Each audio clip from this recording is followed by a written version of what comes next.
Hi, everyone. Welcome to another wonderful online presentation by Astronomers Without Borders. I'm Andrew Fizakis, also known as the Night Sky Guy, and I'm delighted to be your host for today's very special Global Astronomy Month presentation, all hosted, of course, by Astronomers Without Borders. This is the 17th edition of this annual tradition, really, of having a global festival celebrating the night sky, the shared heritage that we have around the world.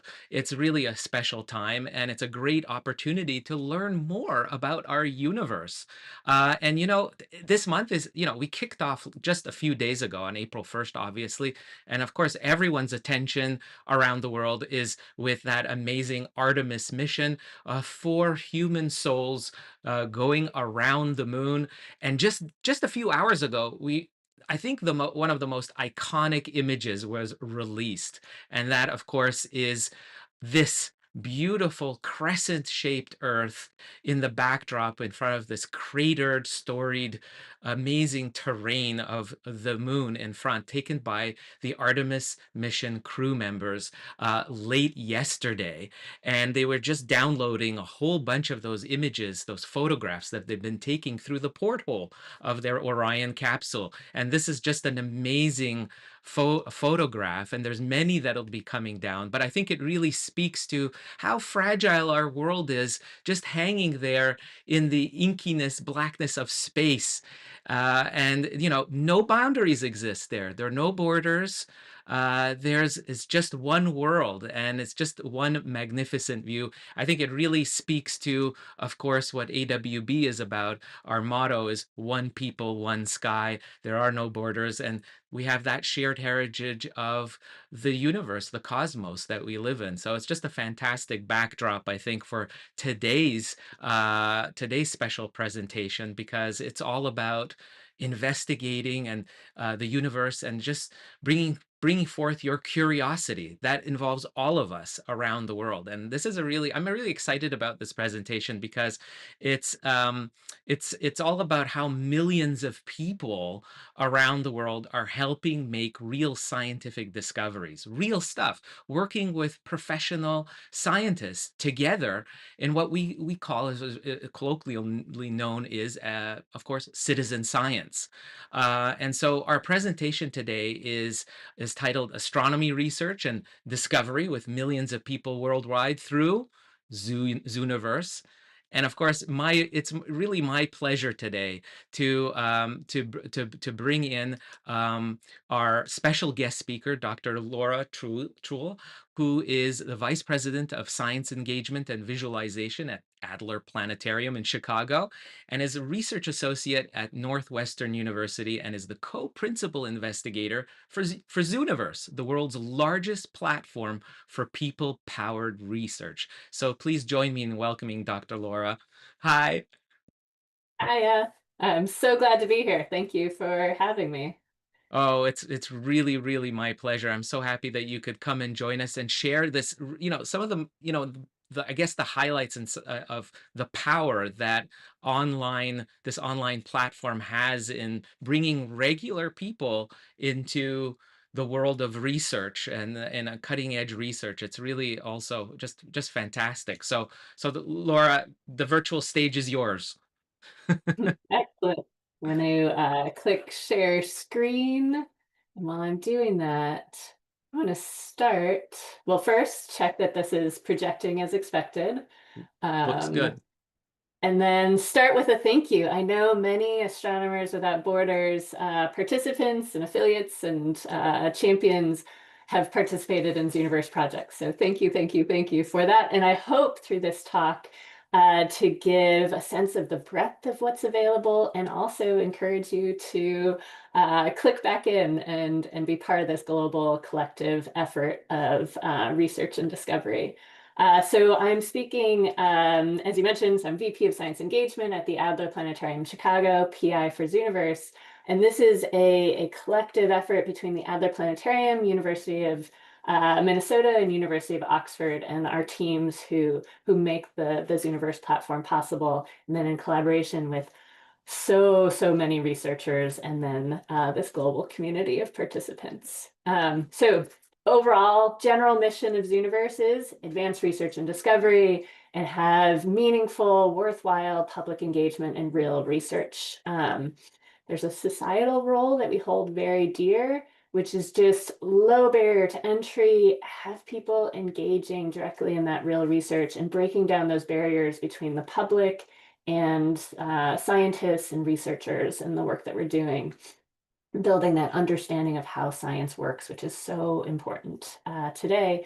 And then there's just this role in research and discovery. You'll see the hundreds of publications and discoveries that have come out of this platform. It's just give researchers easy to use free tools to unlock their data and advance knowledge together. So to give a sense for what this is, Zooniverse is a collection of many different research projects, and they're all built using our research infrastructure. So Galaxy Zoo was the first. It launched in 2007, so many years ago now. We're getting old. And this is like a typical project landing page. And then you go in, and this is the heart of the platform, which is to classify, tag, annotate, label, mark, transcribe data, images, audio files, video clips, pure data in some way. So this is the Galaxy Zoo project where you're looking at images from James Webb, distant galaxies, and you're being asked to see something about their morphology, something about the characteristic, and it's a simple series of questions. We have kindergarteners who participate in Galaxy Zoo. We have people within our Adler Planetarium Museum through a collaborative touch table experience. We have senior citizens, everybody, no background experience or special expertise needed. It's just looking for structures in images. And when you land on the classify page, you're shown a very simple tutorial. There's 5 slides that just walk you through, here's what you're being asked. So you can feel confident in what you're doing and know what you're meant to do. So that's Galaxy Zoo, another example. I'm going to focus on our astronomy project example since this is the community that I'm speaking to. But another one is the Rubin Comet Catchers project, which, with the Rubin Observatory, there's so much rich data that's going to be coming out of that telescope. So this is one of the projects. You're looking for little tails of from the comet. Do you see a tail or a dust cloud? So this is another example. Multi-image subject, a simple yes/no question, just looking for patterns. Every image is classified by many people, so you don't have to worry that you might get it wrong as an individual. It's the power of the crowd that gets it right. We always upload also expert classified data, and we compare the consensus result from the crowd to that expert classified subset, like a few thousand images as a subset of the hundreds of thousands or million images that are uploaded and make sure that the research team is going to get the quality of data they need from harnessing the power of the crowd. Another example is our Gravity Spy project. So this is the LIGO gravitational wave detectors. And this is one, when we were building it with the research team, they were like, no way are people going to want to just be looking for noise. So what you're doing in this project is you're just removing glitch signals, identifying glitch signals in the data so that the engineers can then go and see if they can silence or dampen those glitches. It's so incredibly important because they're looking at the smallest of wiggles. And so any noise sources, the more you can reduce those, the better for the signal in the data. This is an incredibly popular project, and you get to be part of searching for these gravitational waves when black holes or neutron stars are crashing together. Um, Another project type, just to showcase, this is our Planet Hunters test, but it's a good example of a project where the data or the subject that you're classifying is the data itself. So here you're looking at light from a star, and whenever there's a dip, that's the indication that a planet might be passing in front of that star and blocking a little bit of its light for a moment, and the presence of a planet around a distant star. So this is a marking task where you're just dropping those lines that are shown on dips.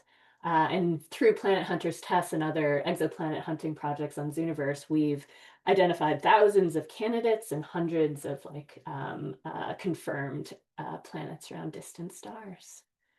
And then I think this is the final of the examples of astronomy projects. Dark energy explorers, you're looking at distant galaxies, trying to deepen our understanding of dark energy. But I'm showing it because it's an example of sometimes the subjects themselves are quite complicated. The task is simple. Yes, this is a galaxy of interest, or no, it's noise, throw it back. But the subject can be quite complex. And for those who want to go a little deeper, it's just really interesting all the different ways you can look at an astronomical object and try to make sense of it. Um, oh, the one other is more taking, still related to astronomy, but more on the humanities side. So this is a project that ran through the Adler Planetarium, mapping historic skies. We have an amazing collection of constellation imagery. And so this was first extracting the constellations from these huge, beautiful paintings, and then tagging and labeling the specific constellation images. There's a whole slew of humanities projects, lots of transcribing historic documents that are done through harnessing the power of the crowd on Zooniverse, to labeling photography of archives from around the world, lots and lots of humanities efforts, biomedical projects, and a ton of ecology projects. Every project has what we call the about pages, but we want people to know why they're being asked to help, what this research is about for that particular project. So active asteroids project tells you, why are we searching for these? What does it mean to be an active asteroid? What's happening about the ice in the water that's coming off of these. There's information about the team that's leading the project. Whenever results are happening, we post through the about results page, FAQs. Just in addition to the tutorial, help text, field guide, we really want participants to know the why and the context of each of the different projects. And then every project, this is pulling from the Daily Minor Planet, another of the astronomy projects, has a talk discussion forum. When a research team comes to use our research infrastructure and builds their project in Zooniverse, they also commit to being responsive to participants' questions and comments, and they want to understanding really what's happening in the research. And being able to have direct conversation between researchers and the public. That's part of breaking down those barriers. You can see the crazy number of posts that happen in a single project, let alone there's typically over 60 active projects, but you can see just in the notes thread, you have 30,000 discussions happening, 51,000 comments posted. And this project hasn't even been running that long yet. So I noted our mission in the beginning, engaging the public meaningfully and enabling research and discovery. We also, Zooniverse, crowdsourcing research like this is addressing a known need. Modern research is characterized by huge data sets and purely small research teams, like the Galaxy Zoo team of a dozen or so researchers, alone are not going to be able to fully take advantage of the beautiful millions of galaxies data sets that we have. Or Rubin Observatory is going to have every single night a million objects of interest, 20 to 40 terabytes of data every single night. And it's not just the small community of astronomers, or very much machine learning algorithms embedded in those pipelines, plus the astronomers. You need astronomers, machine learning, and the power of the crowd. You need the millions of people around the world who are helping through Zooniverse to really unlock these data sets. It's just a critical part of our research infrastructure. So Zooniverse, our team we have a core team of the PI based at Adler. We have two co-directors who are also sort of disciplinary leads in astronomy and humanities. Senior scientist Chris Lintott in Oxford leads a small team there. Lucy Fortson, Minnesota lead, has a small team of Zooniverse team members there. And then our team of web developers at the Adler and our designer. So we are a relatively small team. When we get together every summer in person, it's our core team plus sort of near affiliates of researchers who use the platform a lot. We're just a team of a little less than 20 people. But then we're able to scale because every single project is led by a different research team all around the world. And so this is just a subset of the logos of the different universities, research centers, observatories, zoos, aquarium, libraries, archives, museums. We have a big partnership with NASA that I'll talk about in a moment. NOAA researchers use this, Smithsonian, many, many, many different institutions, a lot based in the US, but many in the UK, Europe, the Observatory of Japan, just collaborations all around the world using this same shared infrastructure.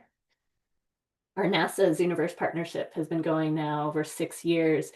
In those 28 NASA Zooniverse projects, there are 300,000 people participating. They've led to 91 publications. It's really a core part of the NASA research community's toolkits for unlocking NASA data.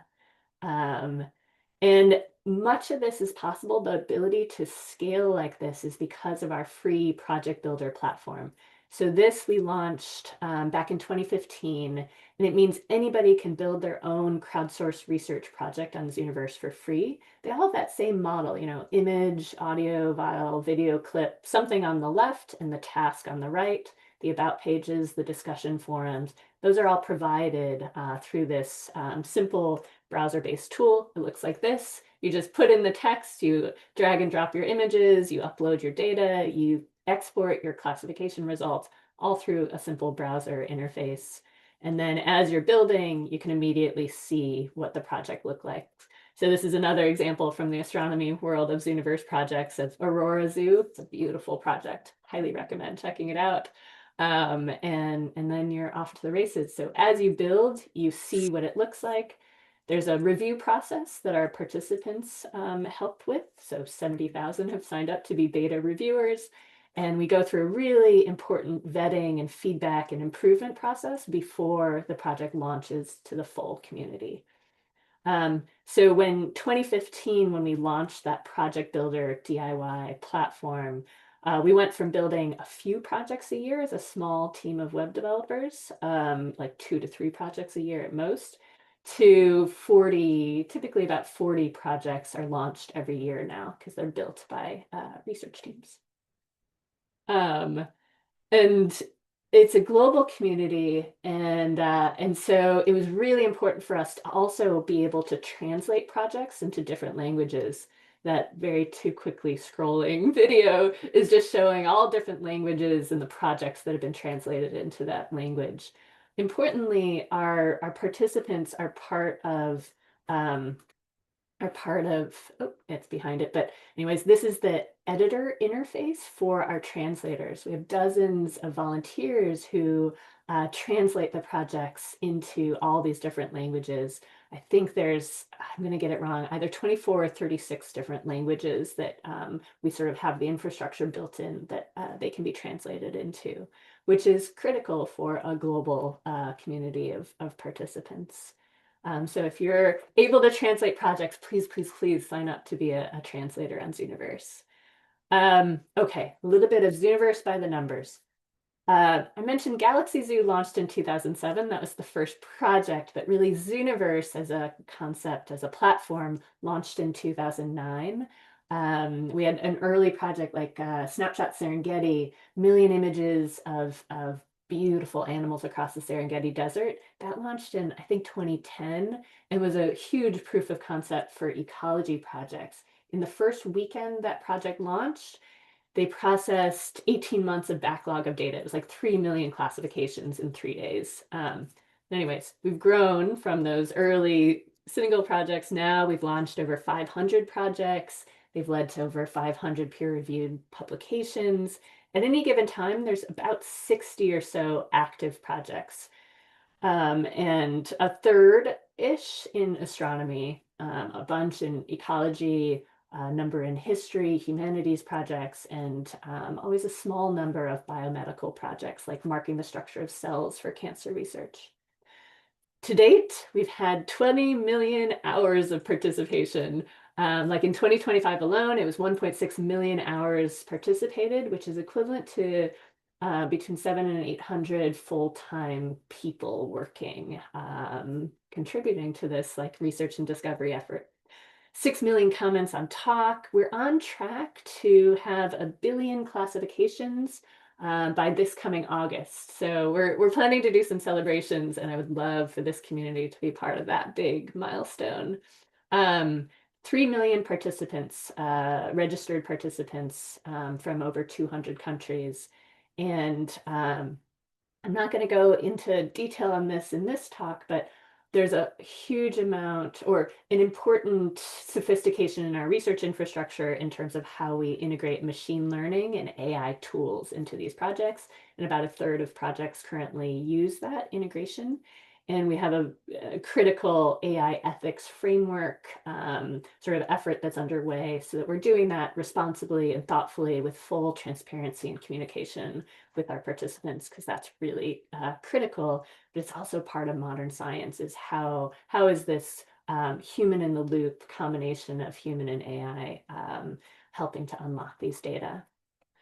A few stats specific to astronomy projects. So millions of galaxies have been classified, and these have led to really transformative discoveries, particularly around anomalies like the Hanny's-Voorhoop, these ghost remnants of black hole outflows, or just knowing that in a early stage of our understanding of galaxies, most spiral galaxies had high star formation rates and were blue, and most ellipticals were kind of red and dead galaxies.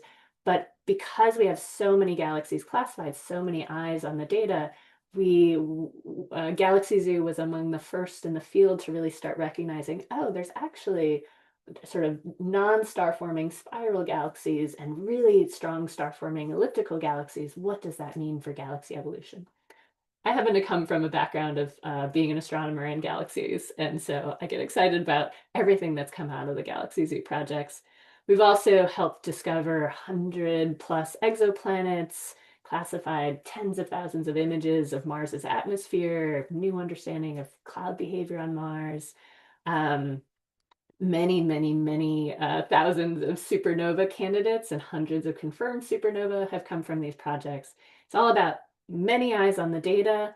Oftentimes it's finding the weird or the strange or like something that a human eye would say, hey, that doesn't fit, like a four-star system with planets around it that even our early models didn't think was possible to be stable. But then you see it in nature because you have participants like Kian Jack who looks at a light curve and he's like, something strange is happening here, and flags it and brings it into the discussion forum to talk about.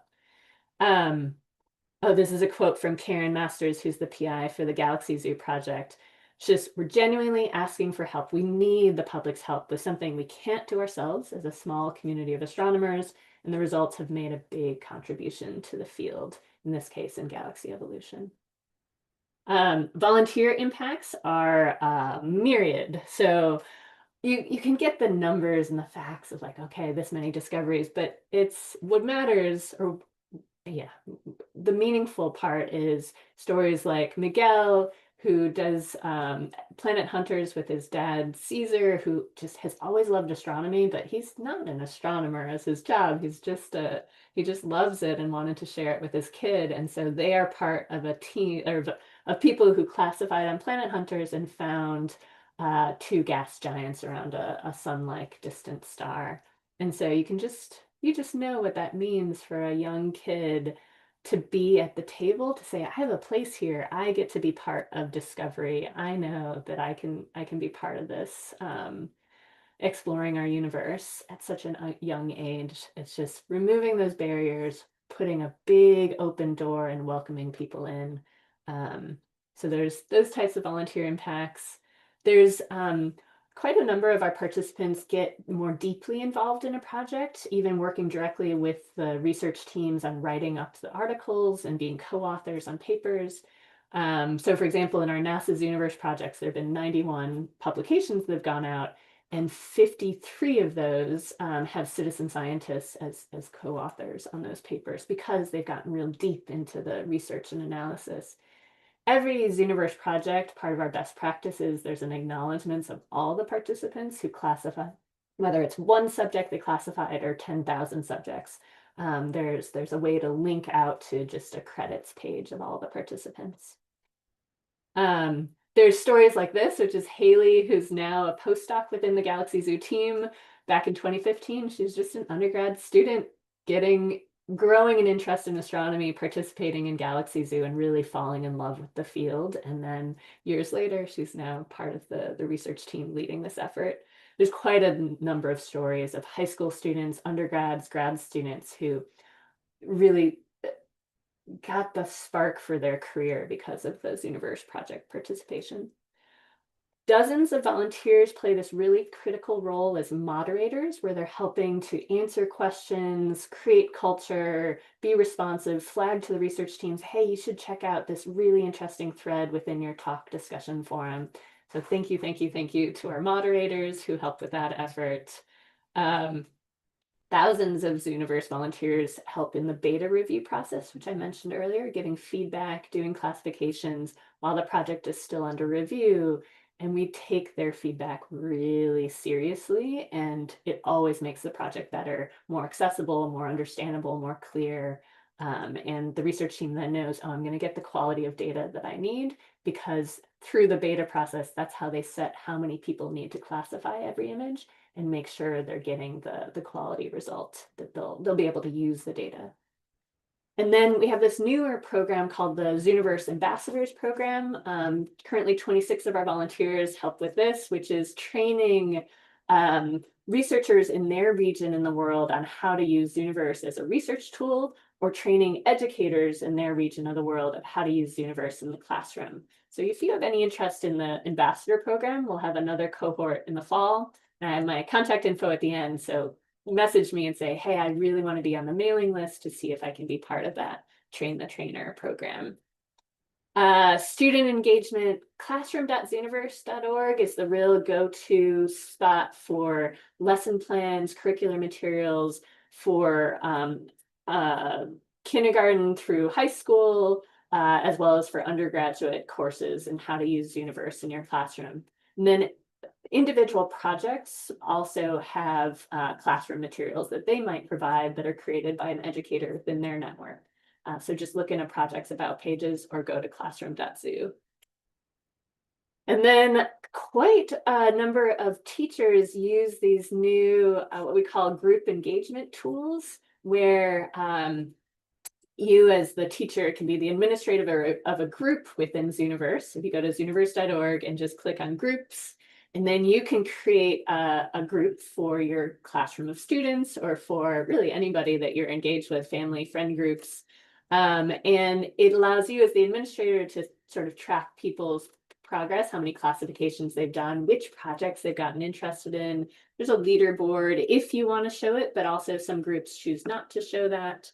It's used by hundreds of classrooms right now, and we only launched it last fall. So please share this resource with the educators in your world. But already in 2025 alone, I loved it. They passed 2 million classifications from this like educator use of groups. And then in the last 6 years, we've seen a huge increase in students using Zooniverse as an accessible platform for doing volunteer work and fulfilling student service hours. In certain countries, that's really critical for graduation requirements or scholarship applications or other things. And so embedded in our platform, when you go to your personal stats page, you can click Generate Certificate, and it creates this signed certificate that then students can use in the documenting of their volunteer efforts, both the classifications they contributed and the number of hours that they gave. And thousands of our students, possibly tens of thousands, we're having difficulty tracking like the use of this, but it's many, many, many students. Going back to the group engagement tools, just to note that these aren't just used by educators, but by amateur astronomer groups, museums, planetariums, libraries, any place where you have a group of people and you want to celebrate the collective impact. You can see the total number of classifications contributed over whatever time period of interest to you. So for example, the International Astronomical Union does a 100 hours of astronomy event every October. And so this past October, Uh, like a group of about 100 contributors did 100,000 classifications in 5 days, which was awesome. And so I'll post this into the chat in the live stream, I think, the join link, so that if you want to be part of next year's event, you can join now and be part of the 100 hours of astronomy. But anybody can create a group. Just go to zooniverse.org and click on groups. And then I'm coming near the end. I just wanted to note that if you go to zooniverse.org/projects, there's all the astronomy projects, like some that I highlighted here. I think right now there's 22 active astronomy projects, everything from Mars atmosphere to active asteroids to galaxies to supernova to more. But there's also, if you happen to have an interest in tagging animals or in transcribing historic documents or in biomedicine, just filter by the different fields of interest, and you'll see lots of projects that might spark something for you. And with that, I am so appreciative of having been able to join you all for your special month. And please don't hesitate to reach out via the contact at Zooniverse. Yeah, thanks again. Mhm.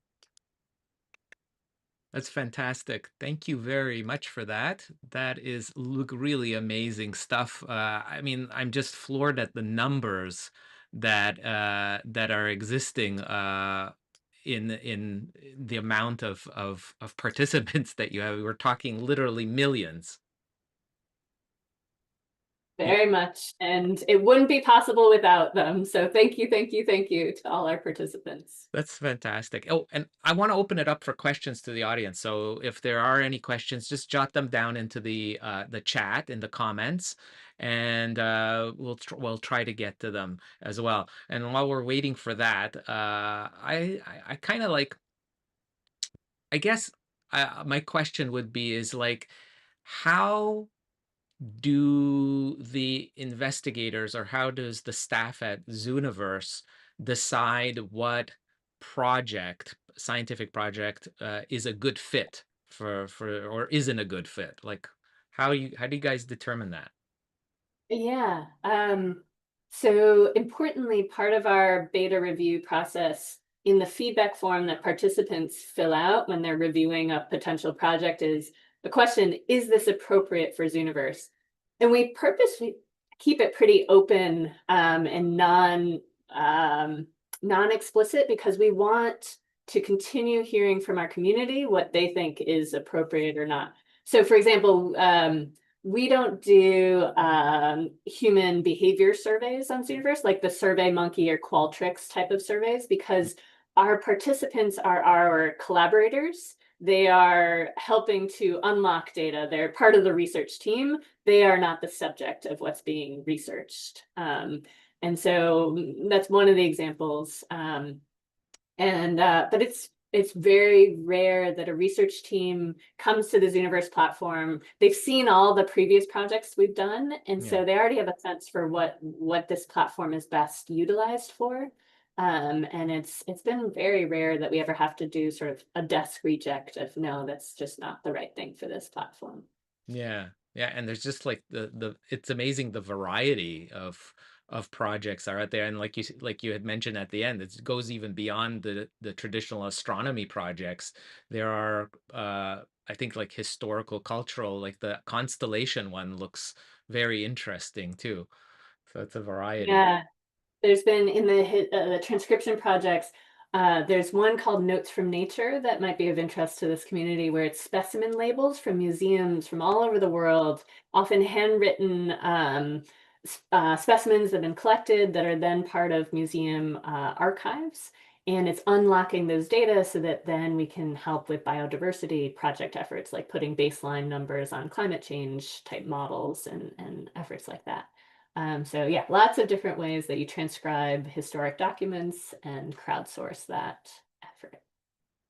So I'm looking at some of the questions coming in. We've got one about comets.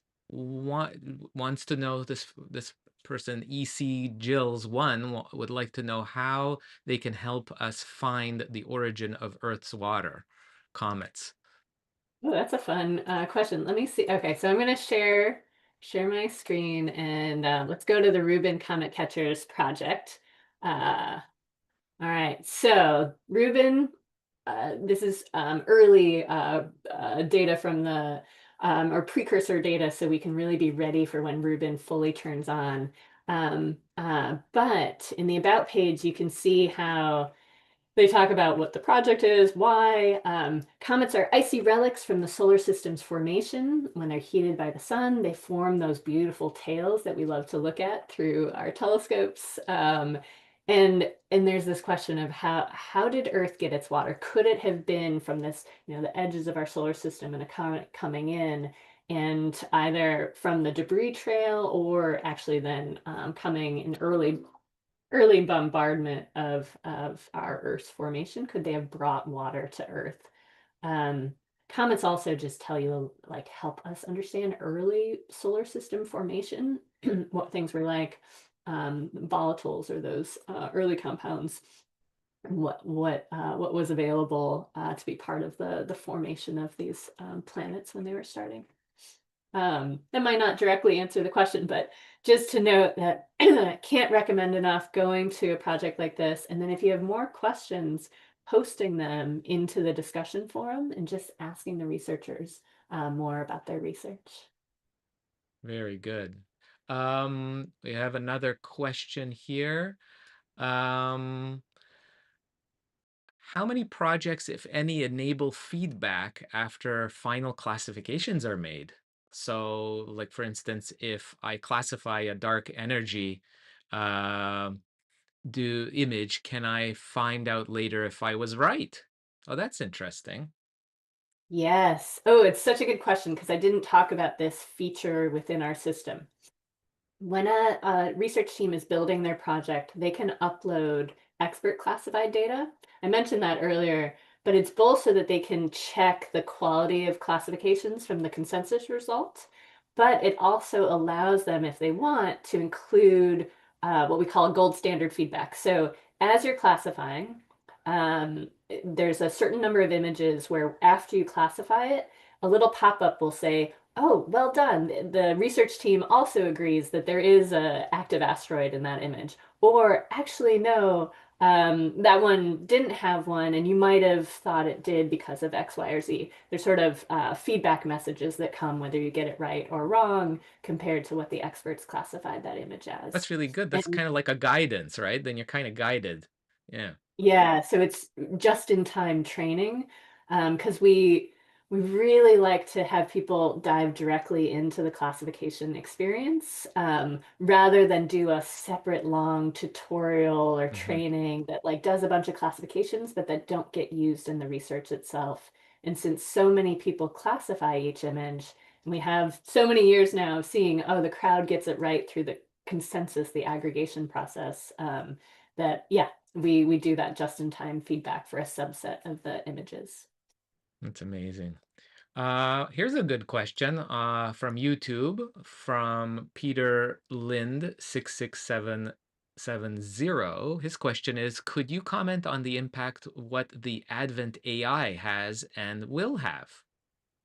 Yeah, it's been transformative, both in terms of opportunities, the potential, but because we are a platform that engages the public directly, it's also incredibly important for us to be very thoughtful about the risks and also just the framework and what we need to provide the public if we are going to use AI in our platform. So this slide that I'm showing, maybe I'll show the full screen. This is from a Citizen Science Theory and Practice special collection that Lucy Fortson, the Minnesota lead for the Zooniverse team there, um, she and several others were the lead editors for this special collection. It brings together a lot of articles about how AI is used in citizen science, including in Zooniverse. And this gives examples of the ways. So there's a lot of human in the loop. You're training data sets that are then used to train models to thoughtfully process through data in the sense of like training a model that can then catch supernova in the rest of the data set. There's quite a bit of what we call correct a machine in Zooniverse, where we we have the image and then we overlay the machine prediction for it. And then we have human participants edit it, correct it, change it, say, actually got this right, but I got this part wrong, as a continued training back to the model to be better and better at what it's looking at.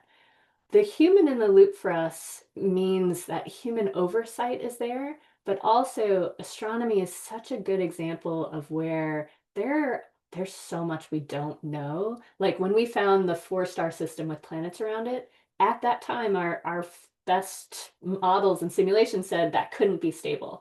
And so our machine algorithms weren't trained to look for that type of system in the data because we thought it couldn't exist. And so you always want to have human eyes on at least some of the data so that you're catching those potential anomalies, those strange, bizarre things that just our human eyes are good at saying, hey, something strange is there. I'm flagging that for follow-up, a deeper dive. So there's this whole interplay between humans and machines. We find that classification results where you combine human classifications alongside the machine model result, you end up with a more complete and clean sample of data than if you only use humans or if you only use the machine alone. There's just so many versions of how the combination of the two is really what modern science needs.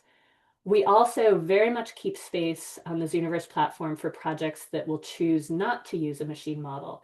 Either they don't have the internal expertise and they're not able to use it for that kind of barrier, or they're purposefully going to say, you know what, I know a machine model could do this, but there is this experience that we're having of a collective collaborative effort between the public and the researchers, and I want them to dig into the data with me and I want to be in conversation with them and I want to take the time to do that.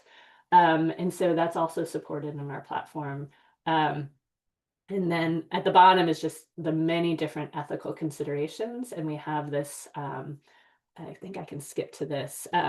Just noting that we ran a series of workshops on AI ethics and citizen science around transparency and communication, ethical, responsible approaches to machine learning, downstream data protection. We're learning so much from ethicists, data license experts, computer scientists, and that's all going into a framework that we are now alpha testing with a small group of projects, and then we'll ultimately sort of deploy across the platform to be very thoughtful and values-based in our approach to AI integration. That was a very long answer to a really good question. I hope it was okay to go into that level of detail. It's such a critical, Absolutely.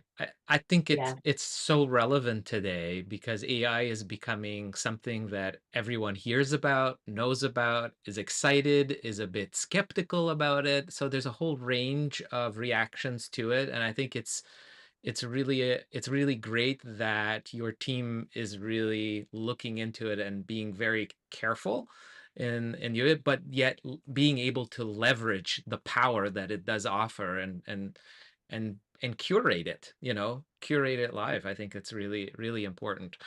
We have time for maybe two more questions because I don't know, suddenly people are asking more questions now. They're popping up.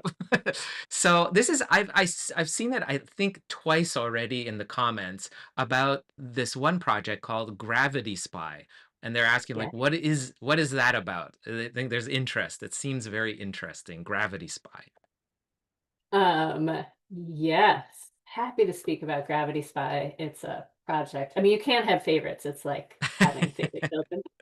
But because it's a collaboration. I'm based in Chicago, and so the Northwestern University team is one of the leads of it, along with a whole slew of collaborators, Syracuse, Caltech, lots of others, plus the LIGO collaboration itself. So Gravity Spy is our project that engages the public directly in the search for gravitational waves, which are the result of our current technology allows us to see if two black holes merge together, then it creates ripples in space-time that come through and hit. I wonder if I have a picture of the LIGO detector at the on the cover of the graph. Yeah, I'm going to show my screen just for a sec. Sure. Um, Oh, oh, I and see. Oh, so yeah. Wow. Yes. arms. Oh, and I'm in admin mode. Ignore the, that's my special mode. Um, so this is one of the LIGO detectors. It's just, it's an amazing feat of engineering because they're looking at how a gravitational wave will come through this spot on Earth and make that the distance between the ends of each of those arms stretch and compress.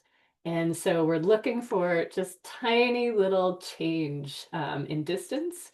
Um, and uh, and then what I mentioned was that Gravity Spy, the project itself, is looking for noise so that as those gravitational wave might pass through, there's also like cars driving in the distance that might cause some ripple, or there might be a light that's on that's electricity is making it bounce a little bit that's causing some change in the LIGO detectors. And so blip, koi fish, whistle, these are all just names that we've given as humans to these different noise signals. And the participants are helping to sift through known glitch signals and just see when they come in so that the researchers and engineers can dampen that.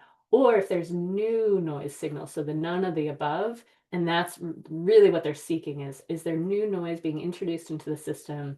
Might we be able to then isolate the noise through engineering efforts and increase the signal to noise overall for finding the actual gravitational waves of interest?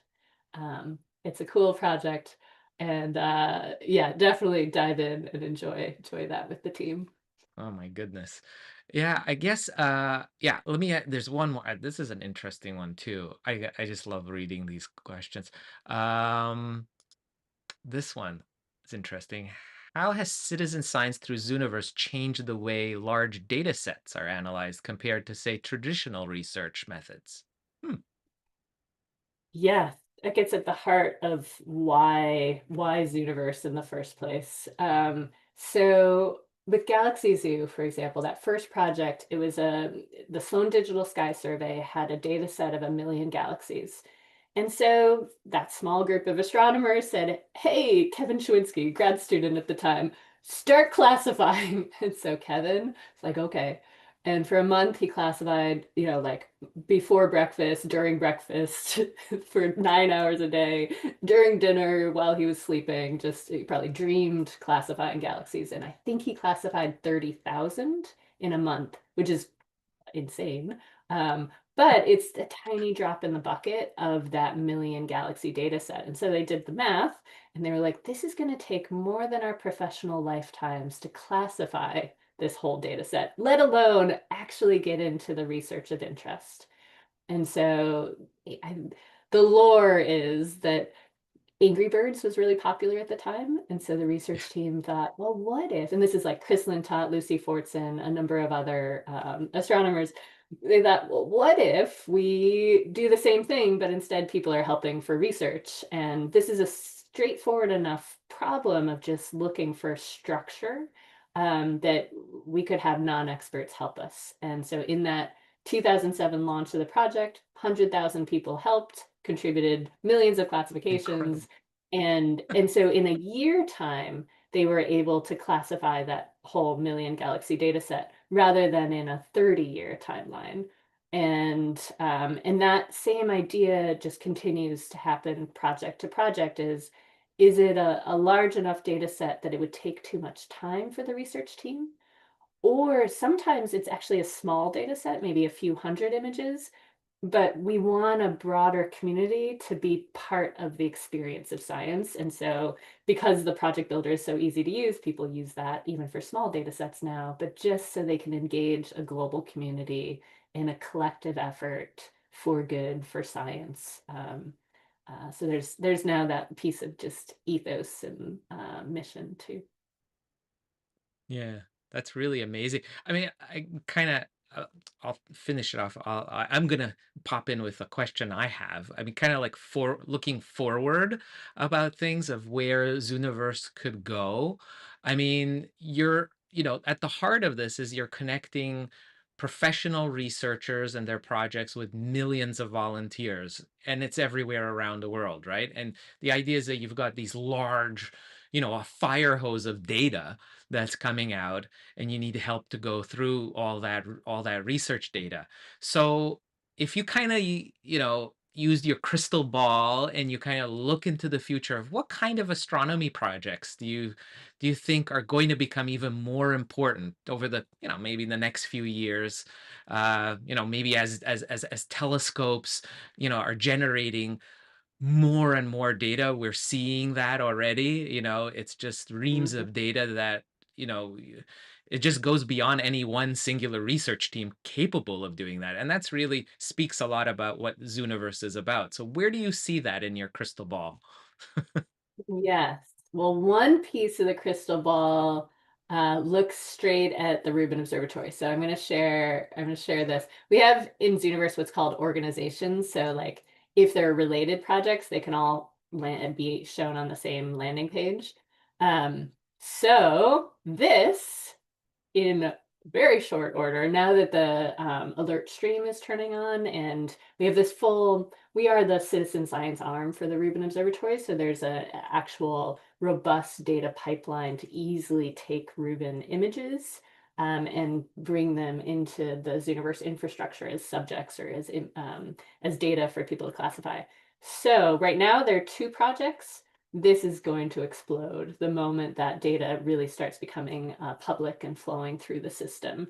And so probably a dozen projects, maybe more, in every single possible area, from comets to asteroids to galaxies to supernova to exoplanets. Rubin is just a beautiful all sky continuous video of our night sky.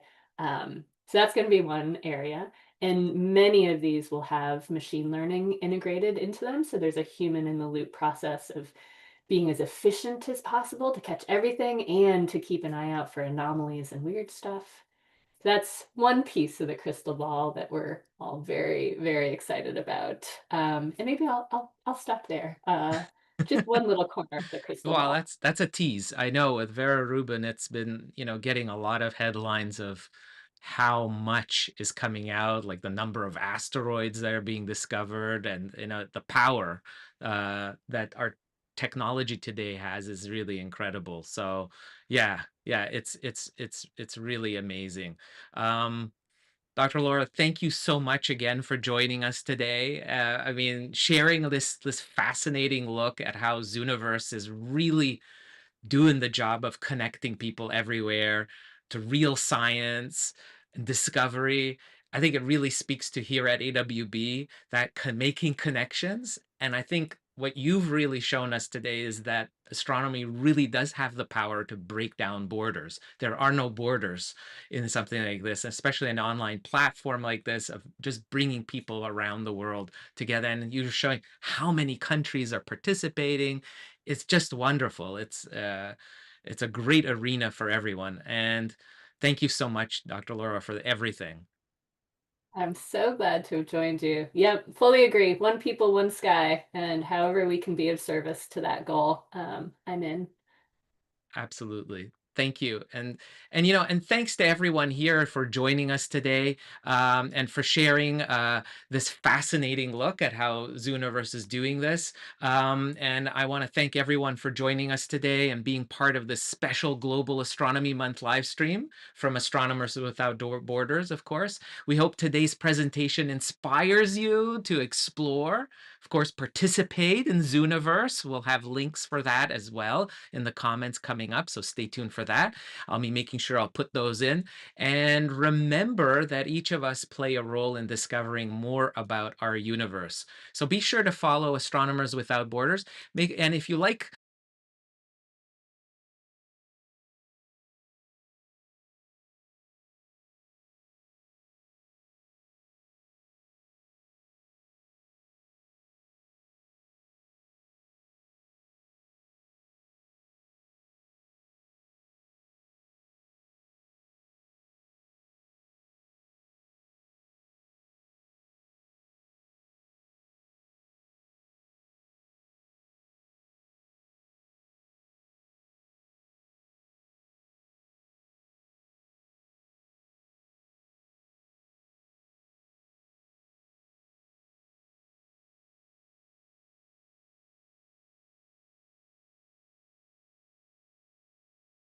stay tuned for a lot more programming coming throughout April. Global Astronomy Month has a lot of cool stuff. We'll be looking at the sky. We'll having other special guests coming by. So come and join us. We'd love for you to stop by. So with that, I wish everyone clear skies. I'm Andrew Fazakis, the Night Sky Guy, your host here at Astronomers Without Borders.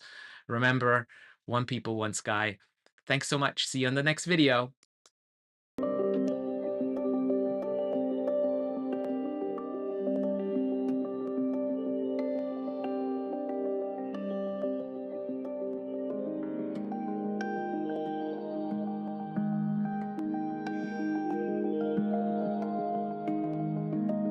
从蓝色的小点到远方的恒星，我们是同一群人，拥有同一片天空。